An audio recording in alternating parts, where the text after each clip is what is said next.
Welcome to the Monday, August 1st, 2022 session of the Lake Forest City Council. Will the Deputy City Clerk please call the roll? Honorable Mayor Pamliano. Here. Alderman Morris. Here. Alderman Novak. Here.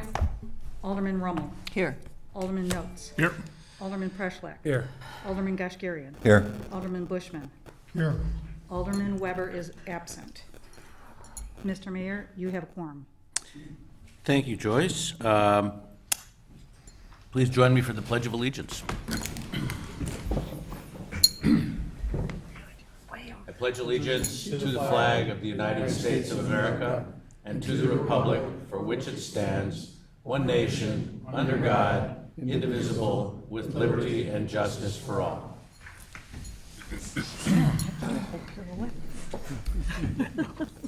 Well, welcome again, everybody.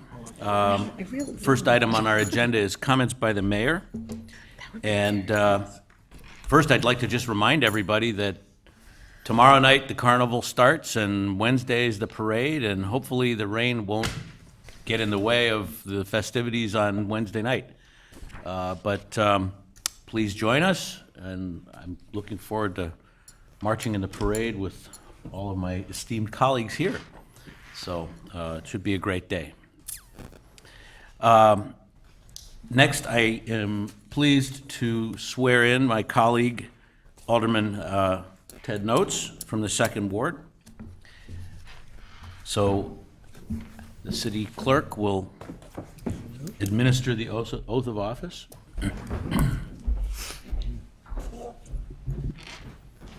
Raise your picture, right hand and repeat after me.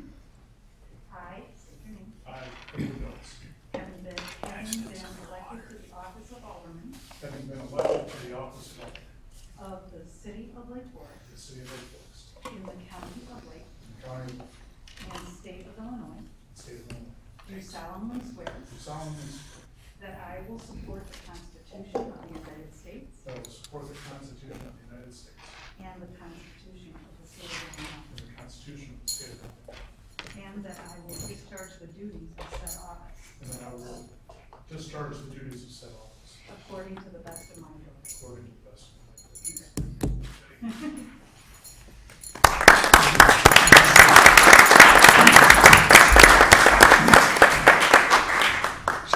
So Ted, you get to do that one more time. Next item on the agenda is a resolution of appreciation for retiring city employee Matthew Wirt. I'd like to read the resolution. Whereas Matthew W. Wirt has been a dedicated employee of the city of Lake Forest since July 24th, 1989. Happens to be the same day I moved to town. Whereas Matthew W. Wirt will honorably retire from the city on July 29th, 2022. And whereas Matthew W. Wirt served as a Maintenance 2 worker forestry during his dedicated career with responsibilities including various pruning and clearing of city properties, parkway tree removal, Dutch elm disease scouting, ravine maintenance, and numerous special projects throughout town. And whereas Matthew W. Wirt served as Maintenance 2 worker for parks during his dedicated career with responsibilities including athletic field maintenance, ground maintenance, ice pond maintenance, and snowplow operations, and beach cleaning and maintenance. Whereas Matthew W. Wirt has completed these tasks as a part of a greater team and has been a dedicated team player. Whereas Matthew W. Wirt brought positive energy and good humor to the workplace and has encouraged camaraderie amongst his peers. Whereas Matthew W. Wirt leaves the city with big shoes to fill. Now therefore be it resolved by the City Council of the City of Lake Forest that the council on behalf of the administration and residents of the community hereby expresses its appreciation and gratitude to Matthew W. Wirt for a public service faithfully performed, and be it further resolved that this resolution be appropriately inscribed and conveyed to Matthew W. Wirt with a copy to be included in the official minutes of the August 1, 2022 meeting of the Lake Forest City Council. I would entertain a motion to approve the resolution. So moved. Second. Okay, all in favor? Aye. Any opposed? That's good. Congratulations.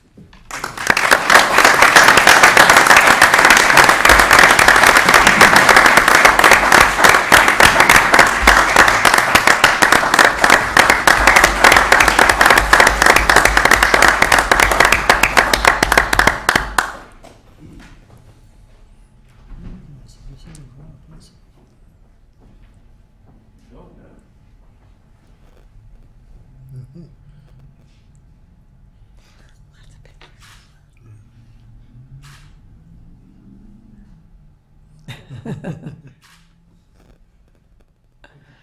right, congratulations. Get the good Enjoy one. your retirement.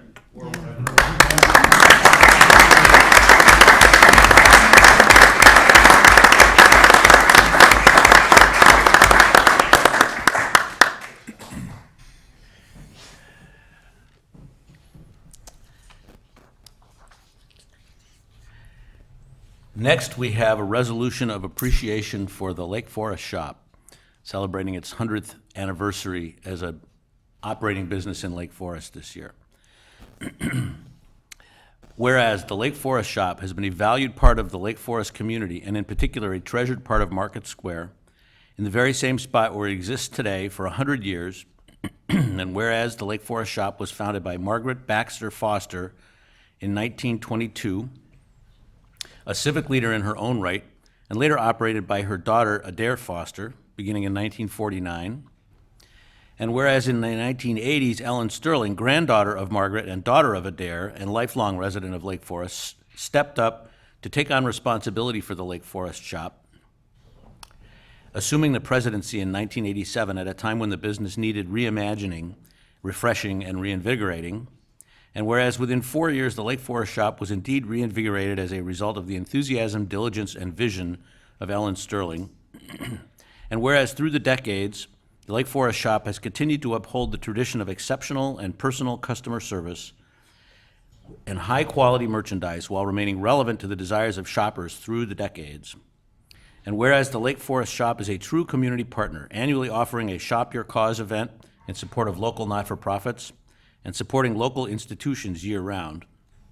And whereas the Lake Forest community is indebted to Ellen Sterling for her devotion and service to the community, for her commitment to maintaining a retail presence in the central business district, in good times and in difficult times, and for assuring that her customers are well-dressed for success in both work and play. Now, therefore, be it resolved by the City Council of the City of Lake Forest that the council, on behalf of the entire community, hereby expresses its sincere appreciation and gratitude to the Lake Forest Shop and Ellen Sterling for a public service faithfully, selflessly, and elegantly performed, and extends our best wishes on the Lake Forest Shop's 100th anniversary. And be it further resolved that the city clerk be and is hereby instructed to deliver a copy of this resolution duly signed by the mayor to Ellen Sterling on this first day of August 2022.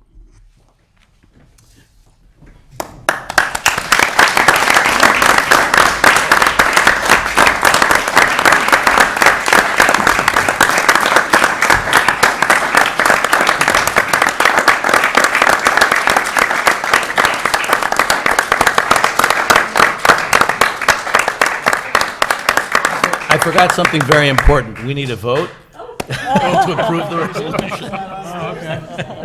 So moved, second. Second, all in favor? All right, good, we're done. Just made it. Just to say thank you so much for recognizing the Lake Forest Shop's 100th birthday and for your leadership in Lake Forest. And as much as we love our clients from England, Europe, Asia, even Hollywood, we want to continue to work with all of you to build the clients in Lake Forest and our neighboring communities well into the Lake Forest Shop's next century. So, again, thank you so much for this honor. It's really very special. And your words. Thank you, George, so much.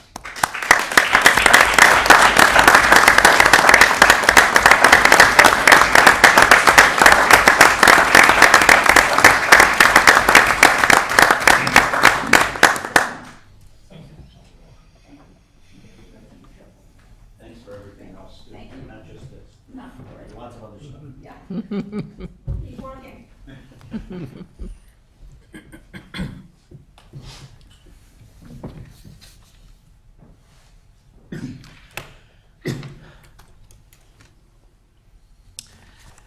If there's, let's see.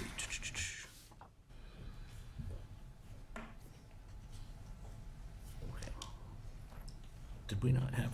I think we're, Right. Yeah, but I thought the academy is going to be under your comments? Right. Okay, that's where I was, lost my place, okay.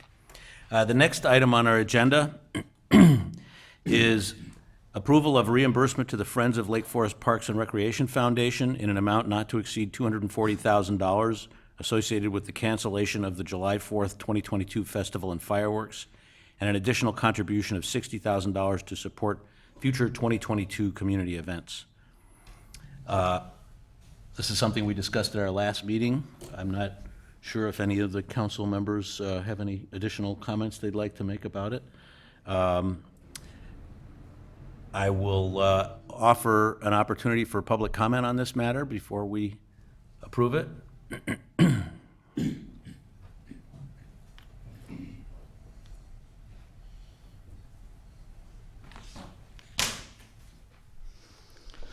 Paul Hammond, lifetime resident of Lake Forest.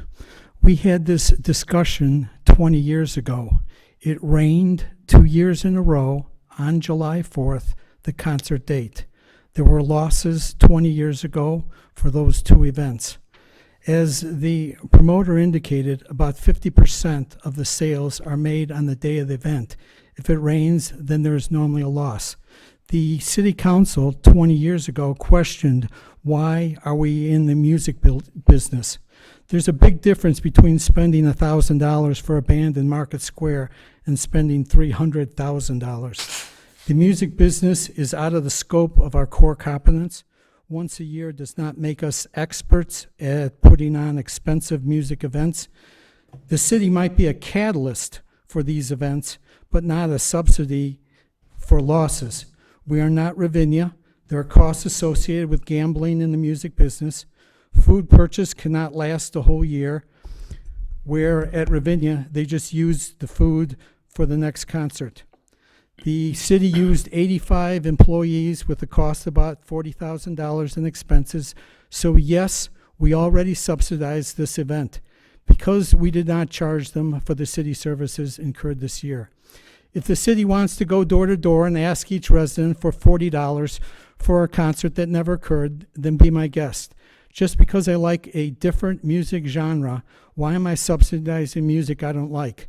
The people who bought the tickets knew the tickets were non-refundable, so why am I subsidizing music I don't like? I'm not sure why you are refunding a non-refundable ticket and sending me the bill.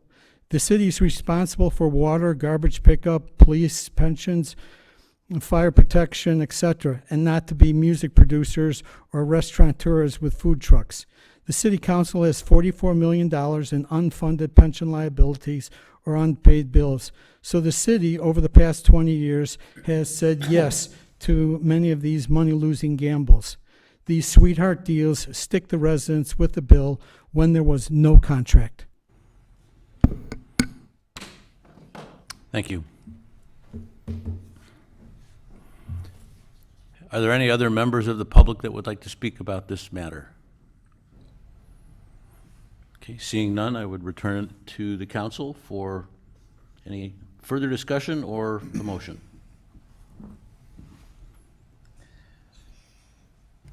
So I move that we approve the reimbursement to the Friends of the Lake Forest Parks and Rec Foundation in the amount not to exceed $240,000 associated with the cancellation that we canceled July 4th, 2022, the festival and the fireworks, and an additional contribution of $60,000 to support future 2022 community events that everybody in our town benefits from.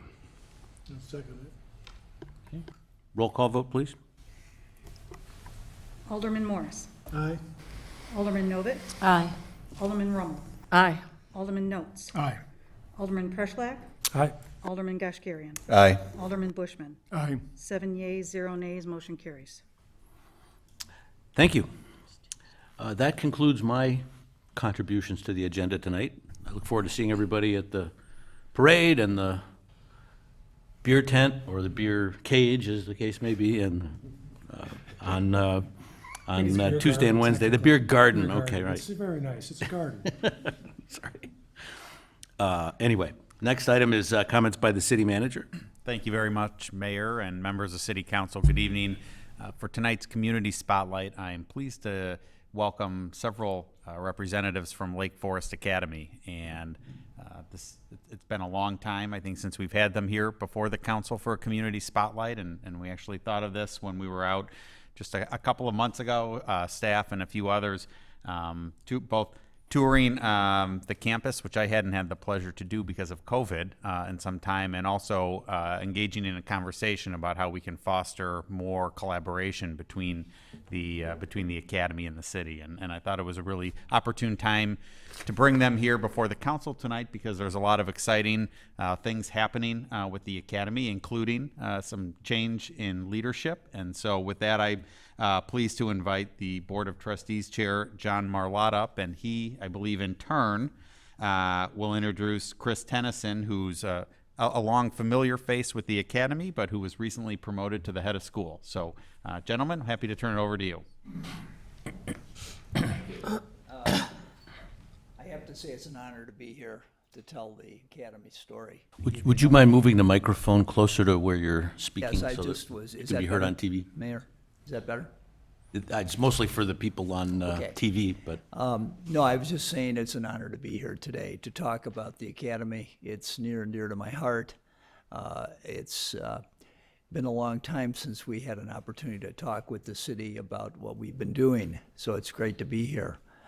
I'd also like to introduce my partner, Chris Tennyson, who is our newly elected head of school. In May, the board unanimously approved his naming to be head of school. He's been with the academy for over 20 years, and in that role, in his roles, he's done just about everything for the school. He's been a math teacher, he's been a coach, he's been a dorm parent, he's been a dean of students, which he's got all kinds of stories on that. And now then he was assistant head of school for the last 3 years under a previous head. So we're really happy to have Chris on board. Many of you know him. He's a great person. He's a good communicator. He's a wealth of experience in educational matters, creative, and he likes to talk to people, which is really terrific. So I'm proud to have him give the presentation on the school. I've been a resident for almost 75 years. My family's been here for longer. I love Lake Forest, and I really think LFA is one of the reasons why this town is such a great place to live. So with that, let me turn it over to Chris, and he can go through a few slides, and then we'll answer any questions you have. Thank you.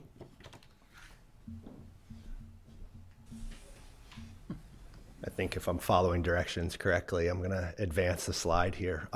Thank you very much for having me and having John and allowing the Academy to have the City of Lake Forest's spotlight kind of shined upon us a little bit. As John mentioned, my name is Chris Tennyson. I'm the 31st head of school at Lake Forest Academy. Extremely proud to be able to serve a school that I love and have come to love over 20 plus years there. My wife is also a teacher at the school. We have 3 children in the public school district here. 2 will be at Deer Path next year and 1 at Everett. And so we love living in this community and are really excited about the partnership that both the Academy and the city may have moving forward. I'm going to kind of walk through a few slides, and I won't read them, but I'll just kind of touch upon a few things. One of the things that I want to kind of make extremely clear is that, LFA is really proud of our history. We're also really proud of where we are presently, and we're tremendously excited for what the future will bring for the school. We are founded in 1857, and so over 165 years of service to the community, to men and women from around the world. And hopefully we will be around for another 165 plus to be able to continue to do what we are doing. When we were founded in 1857, we were one of Lake Forest's first institutions, and we were originally housed on the east side of town near the college, and a fire relocated us to what is now the old Armour Estate in West Lake Forest, and we moved there in 1947. We merged with Ferry Hall in 1974. Ferry Hall was the all-girls seminary that was created in 1869, and so we merged, creating a coeducational institution here. Currently, we have 123 employees, and we're about 435 students on an annual basis. Wanted to provide some statistics just about who we are as a school. Again, I won't touch upon all of these, but I'll highlight some of the things that we're extremely proud of. We are, on any given year, somewhere between 22 and 26% international, bringing students from 39 different countries and 14 different states.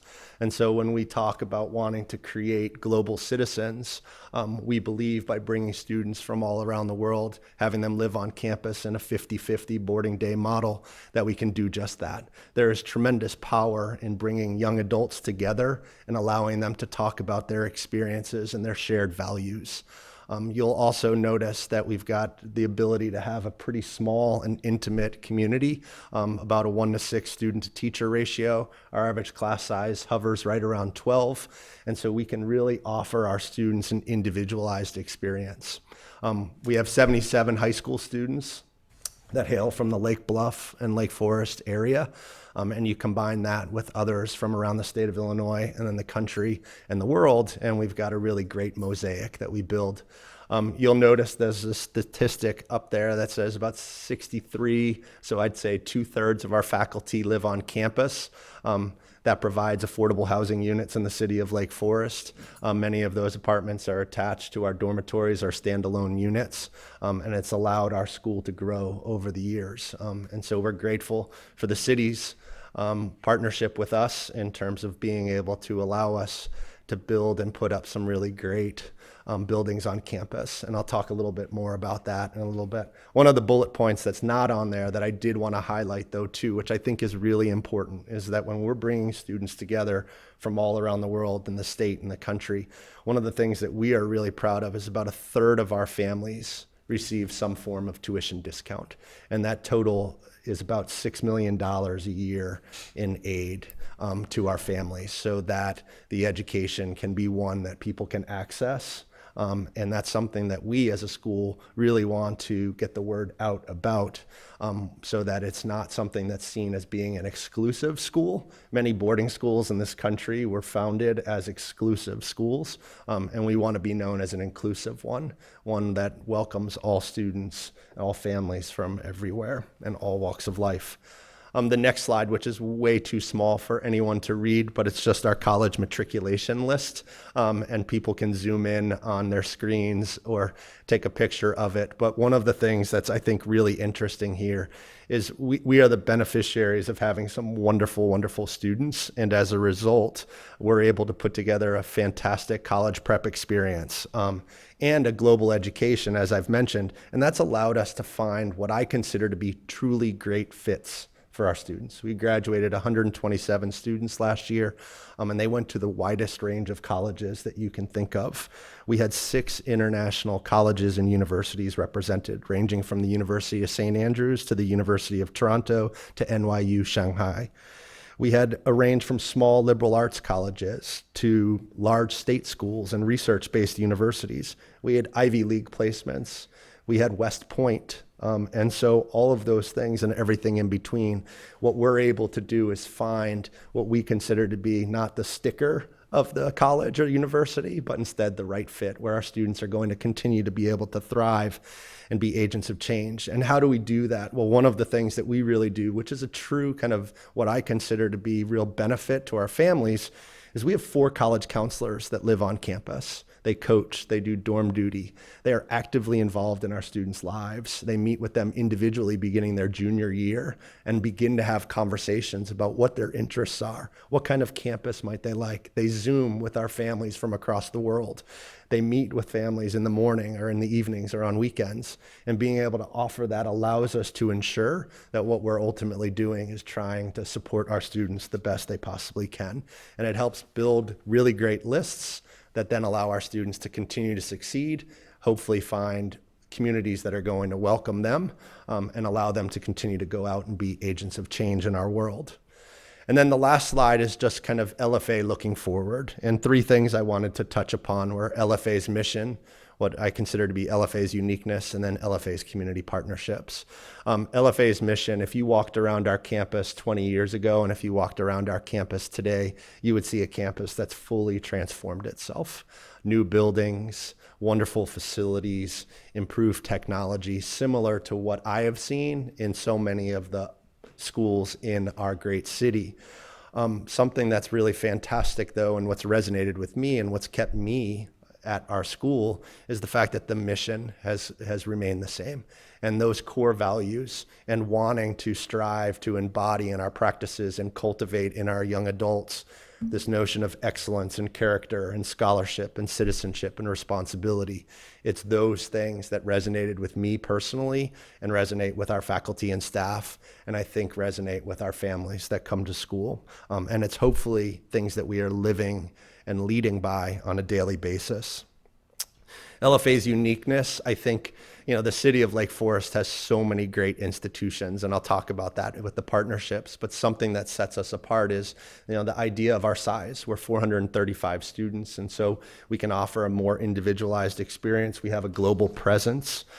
We've begun kind of having curricular travel. And so what I mean by that is we have a number of post-AP classes on campus that students, if they move through all of our AP curriculum, they're able to take part in these classes. Most of them occur in our modern and classical languages department, but as part of the tuition and part of their enrollment in those classes, they'll get to travel to places like Morocco or to Montreal or to the Dominican Republic. Our AP Environmental Science class travels over our spring break to the Pacific Northwest. Our choir trip and our orchestra trip and our AP Art History trip all have curricular components built in. Our History of Human Rights class spent their spring break out at Navajo Nation this past spring and is hoping to go to Cuba this coming spring. And so all of those types of experiential learning opportunities are things that we want to continue to capitalize on and build upon. We believe that by learning and leading and living, that it just further enhances what our students are hopefully digesting within the classroom walls. And then the last part is just our community partnerships. And I've said this multiple times, and I will be repetitive deliberately. Lake Forest is a really fantastic community. And we are so proud to be part of that and affiliated with it.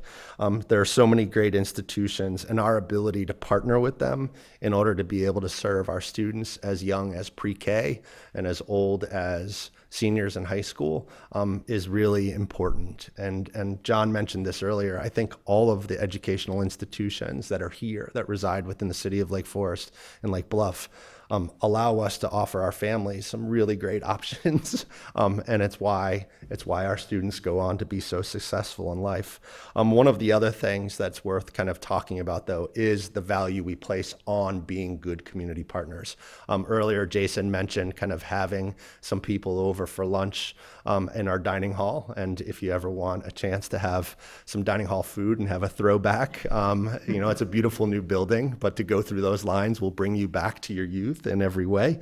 But it is something where we do want to build relationships, and our students are doing that on a regular basis. And we do a lot of that through our service learning program. And similar to all of the other schools that kind of place an emphasis on that, our ability to get out to places like the Nuestro Center in Highwood or North Chicago Community Partners up in North Chicago, to be able to work closely with the A.J. Katzenmeyer School, the Northern Illinois Food Bank. Our faculty will pack lunches regularly for PADS.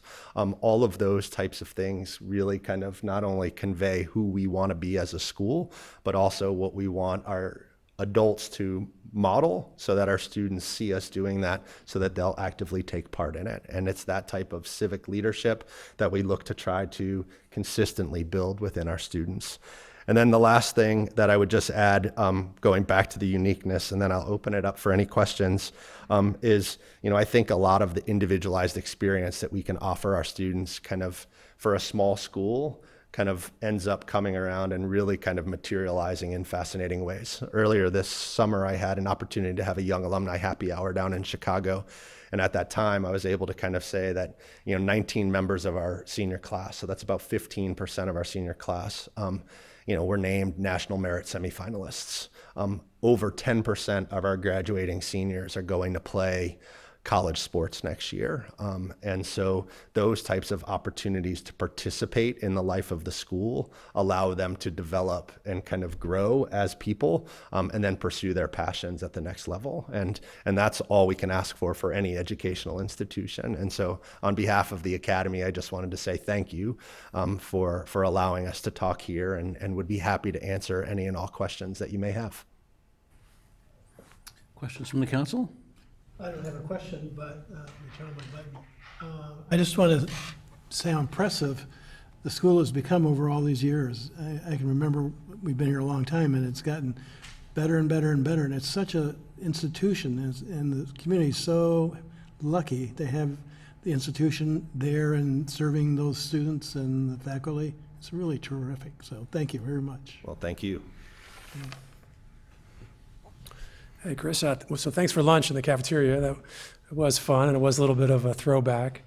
And it is a beautiful school, and I'd like to echo Alderman Morris's sentiments. It's such a fantastic institution, both in the values you pursue and the physical footprint. But I was curious, maybe if you could go into more detail on the new buildings that you've built, and maybe just kind of highlight some of those, and then any future plans that you're coming up with around strategic planning and kind of moving forward would be helpful. Yeah, absolutely. Always happy to talk about that. So, COVID was a great disruptor for many schools. And so for us, we aspired to be able to start a strategic plan probably in 2019, 2020. And when COVID kind of descended upon all of us, we had to change and pivot. And it was about trying to kind of serve our students and keep our doors open. The nice thing about me, I think, being an internal candidate in some ways, and now being the kind of appointed head of school, is that we can now we don't have to wait another 16, 18, 20 months to be in a strategic planning process. And so that's something that come second semester of this year, we're going to be able to embark upon. And that should be really great to kind of set a path for 3 to 5 years that will hopefully further the growth of the Academy. And there's a lot of things that we need to consider. But to more directly answer your question, Jim, I think some of the buildings that have gone up on campus, and again, if you haven't had a chance to drive through, it really is remarkable. But the Science Center is a truly great building. Probably now about 8 to 10 years old. It's allowed us to just build 7 to 8 classrooms that are really lab-based classrooms. And so there's lecture or potential to lecture in the front, and potential to literally just at the drop of a hat shift to kind of moving into a lab or going back and forth. Really designed around kind of what I would say collegiate and university-based science classrooms. It's also allowed us to put up some space for independent studies. And so we had the real opportunity. One of our students a few years ago partnered with Kraft. Kraft was looking to move away from, I'd say, processed cheese and that yellow color. And they wanted to keep it that yellow color, but they wanted to look at it more as being plant-based, which would be healthier for a variety of reasons. And so we had some seniors that were able to kind of run a series of experiments in some of our individual lab spaces in that building. And so it's put a basement in that building that's allowed us to grow our robotics program. And so we've got a robotics team now that goes and competes pretty actively in the Chicago or Milwaukee markets. And so that's a lot of fun. The Student Center, I think you were there and you got to see it. And when we were designing plans for that building, and some of you may have kind of seen those plans in development, one of the things that we always thought was putting that building up was going to be a true hub on our campus. And the way that it literally falls right in the middle of our campus. It is kind of the divider between what I would say is the male-based boarding component and the female-based boarding component, or those students that identify as male and female, the academic wing to the athletic wing, and it resides and sits right in the middle. And so as a result, we've been able to put a dining hall in there, which is important when you've got 50% of your student body on campus all the time. But downstairs, we've been able to kind of put together a global leadership center and an active commons. And so it's very reminiscent of kind of walking into a student union on a college or university campus, which is a really great building that's allowed us to gather more as a community on weekends and to do all of those things. And then we've been able to thankfully renovate our athletic facilities and kind of modernize those in a lot of ways, putting in a new fitness center, adding 2 new turf fields, which I think some people got to drive out on the golf cart and go see. But those have been real game changers for us. And you asked about what might come next. You know, our gym on campus was created for a school that's about 150 students, and so we have a single gym, and so it's shared by basketball teams and badminton teams and volleyball teams, and that's way too many teams, and it doesn't even take into account days when it may rain. And so one of the things that we're really thinking hard about is how can we go about potentially expanding our athletic center, and excited to kind of have some initial renderings and to look at that.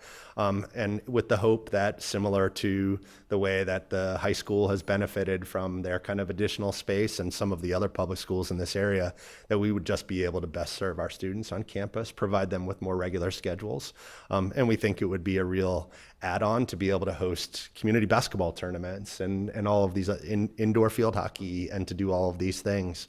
And so we're excited about the potential that kind of field house could bring to the city of Lake Forest. Alderman Romo.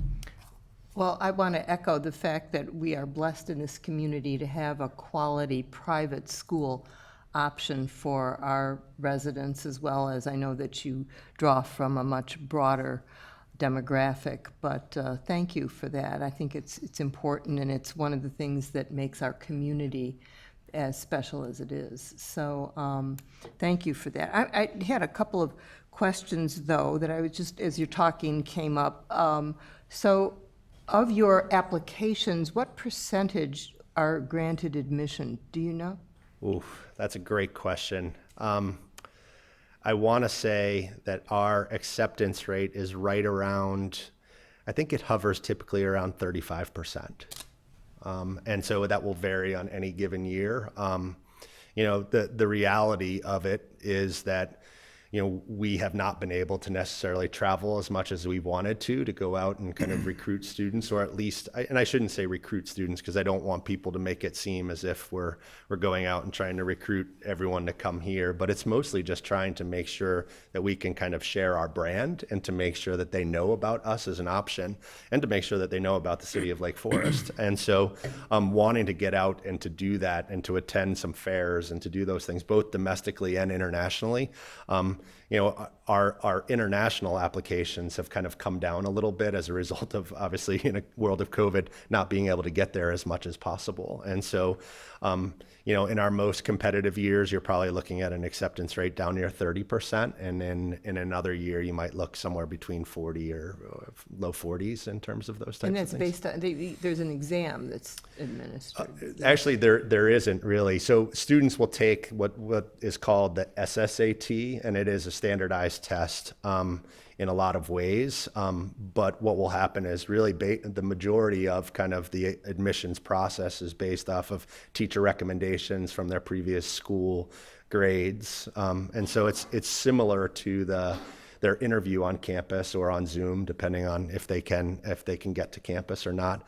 And so there's a lot of factors. It's very similar to kind of the application process for a college or university. And so we rely on the math recommendations and English recommendations to kind of supplement what we're seeing on paper in terms of transcript and those types of things. That's very interesting. I think the whole college process has certainly transformed since I applied, and maybe a lot of us have applied too. I think we're all grateful that we don't have to apply to college again. Yes, I agree with you. The other question that I had, have you thought about expanding your student body? You know, that would be something that I think we would probably look at and kind of talk about in our strategic plan. There's so many factors that come into that in terms of kind of thinking about financial sustainability for the next 10, 25, 50 years. And a little bit of that is, what do our space constraints look like? We have a theater on campus that houses about 500 comfortably. But if we significantly grow the school, we want to make sure that we're not outgrowing our spaces.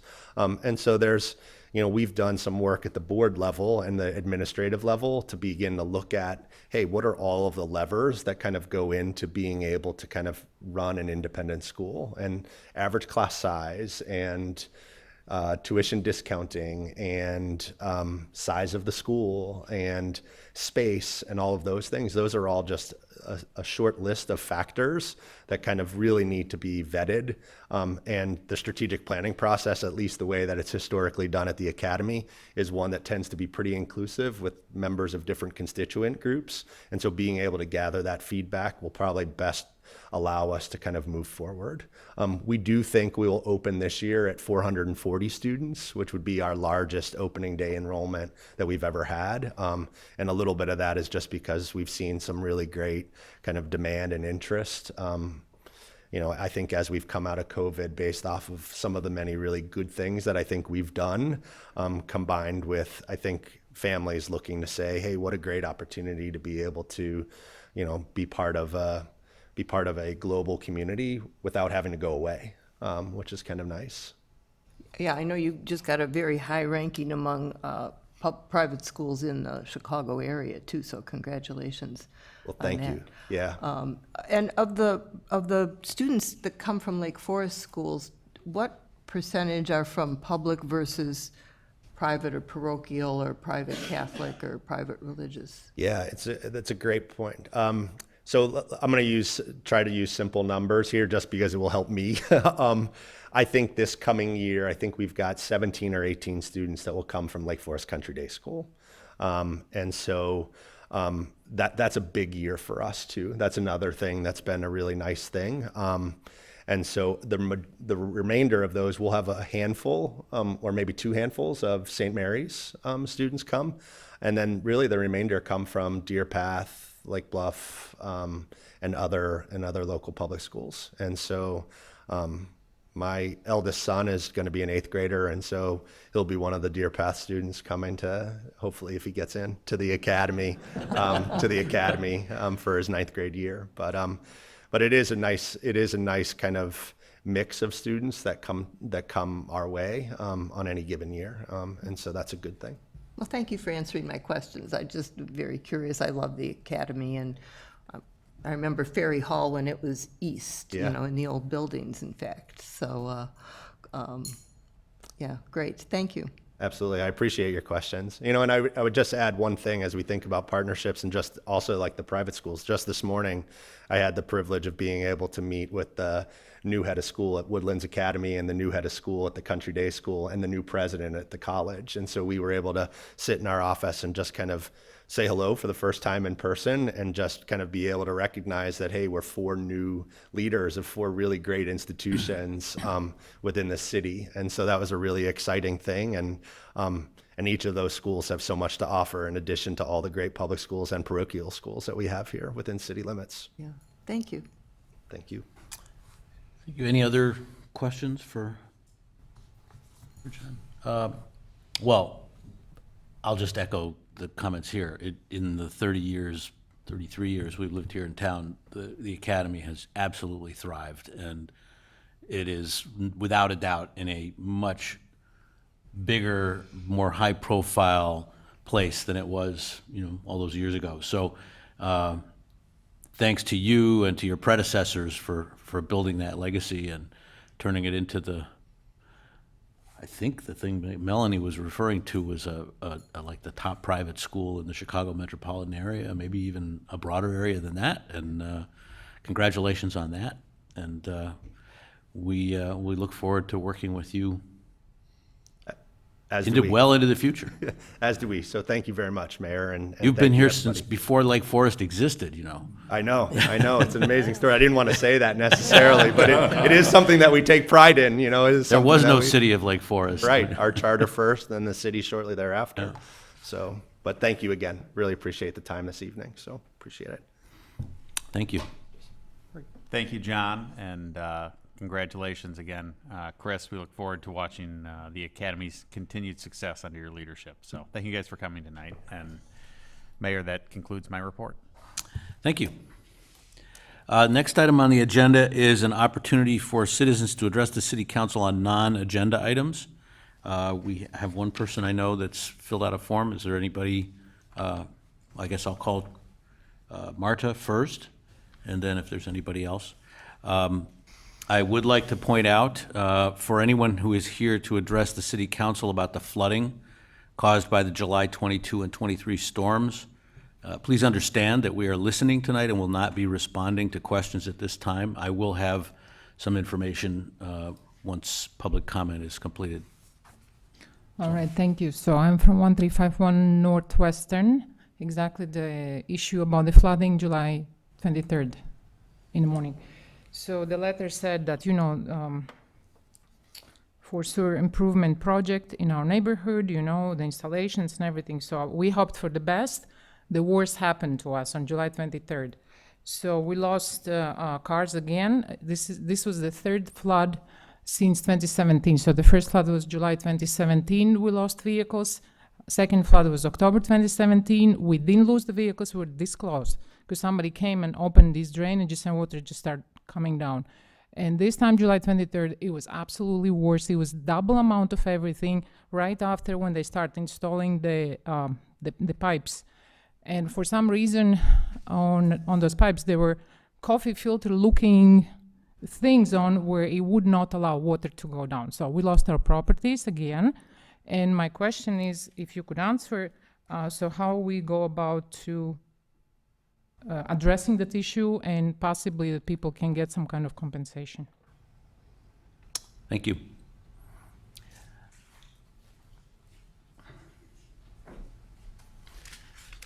Jason, would you like to make a comment about? Sure, any of yeah, this? I'll just note, and I know we've been in contact with many residents in the area, that staff are working with impacted residents to assist them in filing any claims with the city's insurance provider, IRMA.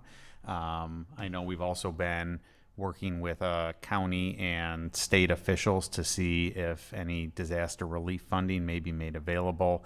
That I'm not sure where that will lead, given that there was the storm was uniquely isolated to just sort of the Lake Bluff, Lake Forest area. So it was more localized than what you see in some of the broader regional storms. But we are continuing to explore what options exist in order to assist property owners that were affected. So we'll continue to remain in contact with residents in the days and weeks ahead.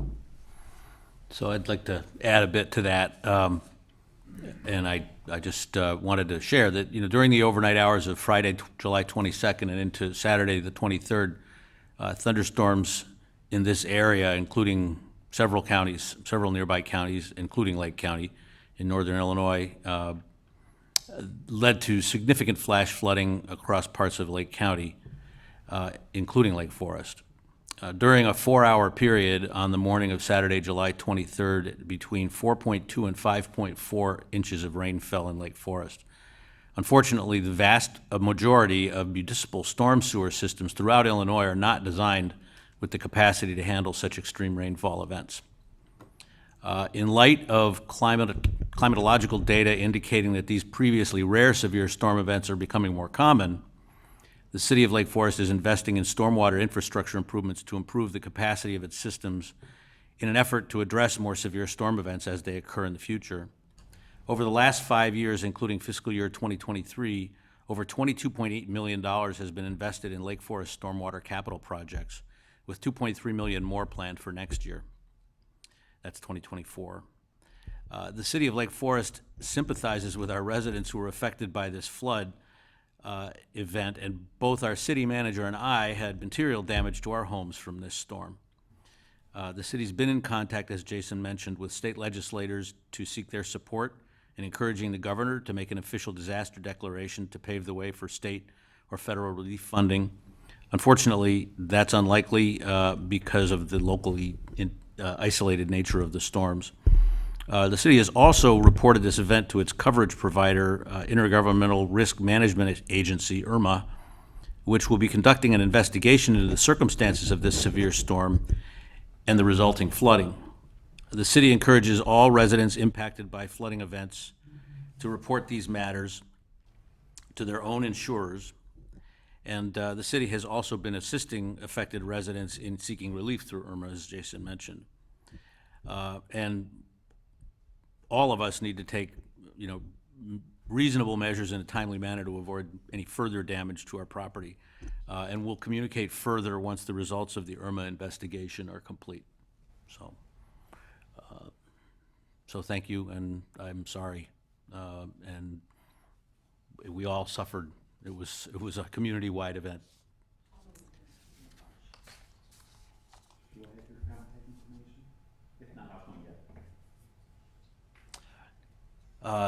We have no committee reports this evening, so the next item on our agenda is items for omnibus vote consideration. Oh, any other members of the public that would like to speak? I'm sorry. I didn't think so. Okay. Items for omnibus vote consideration. First is approval of the July 18th, 2022 City Council first session meeting minutes.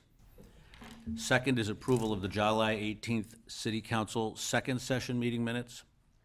Third is resolution of appreciation for Mike Strong, Assistant City Manager, which we'll have a little more formal ceremony when he's back in town. Four is approval of the check register for the period of July 1 to July 22, 2022. Fifth is consideration of a request to waive the fidelity bond requirement in connection with holding a raffle in the city of Lake Forest for the Spirit of 67 Foundation. This is an approval by motion. Sixth is approval of amendments to the city's fiscal year 23 pay plan. Seventh is consideration of an ordinance amending the City of Lake Forest City Code regarding the Class 1, C1, and C3 liquor licenses for the new Duffers Restaurant opening in Westwood Square. First reading and, if appropriate, final approval. Eighth is approval of the thermoplastic lane marking bid to Superior Road Striping, Inc. in the amount of $85,000. Ninth is to ratify the intergovernmental agreement between the City of Lake Forest and the Illinois Department of Transportation and approve payment to Metra for the city's costs related to Metro railway crossing improvements at Everett Road and Old Mill Road as estimated at $148,480.30. And additionally approval of a contingency of the remaining budgeted amount of $26,519.70 for any additional city costs related to contract overages or other direct expenses. And 10th, and last, is consideration of a recommendation from the Building Review Board in support of modifications to previously approved model homes for the Amberley Woods Courtyard Homes development. And we'd like to waive first reading and grant final approval. Are there any items that any member of the council would like removed or taken separately? In that case, I would entertain a motion to approve the 10 omnibus items as presented. So moved. Seconded. Roll call vote, please. Alderman Novit. Aye. Alderman Rummel. Aye. Alderman Notes. Aye. Alderman Preschlack. Aye. Alderman Gashgarian. Aye. Alderman Bushman. Aye. Alderman Morris. Aye. 7 yeas, 0 nays. Motion carries. Okay. Last item on our agenda for tonight is additional items for discussion or comments by city council members. Do we have any members of the council like to Mayor, bring anything up? I do. Alderman Gashgarian. Thank you very much. I just wanted to take the opportunity to say thank you to my colleagues for recognizing the tragic events that happened on July 4th and the impact that it had on the Friends Foundation.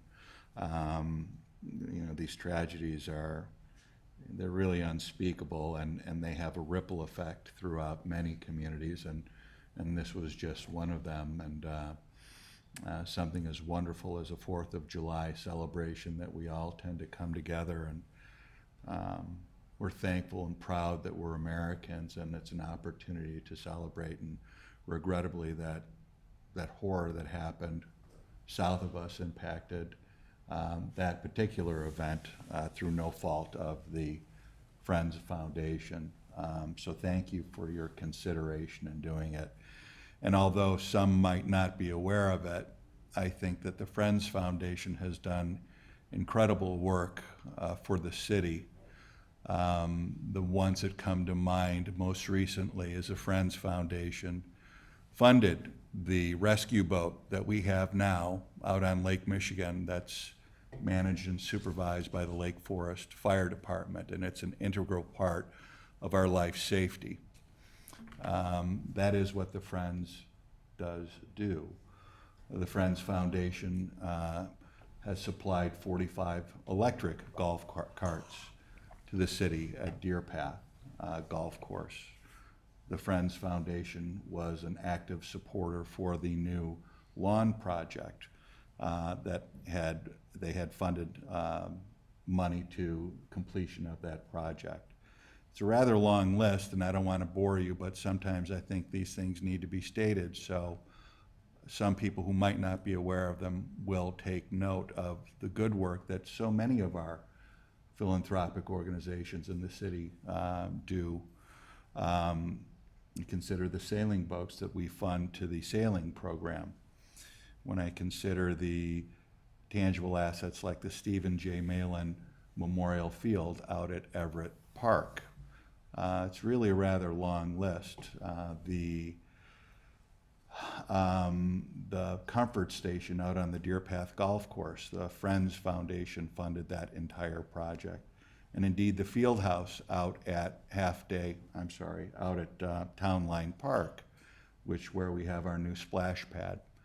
So your kindness and generosity is greatly appreciated from an organization that does just that. We give back to the community. So I do want to thank you for helping them out.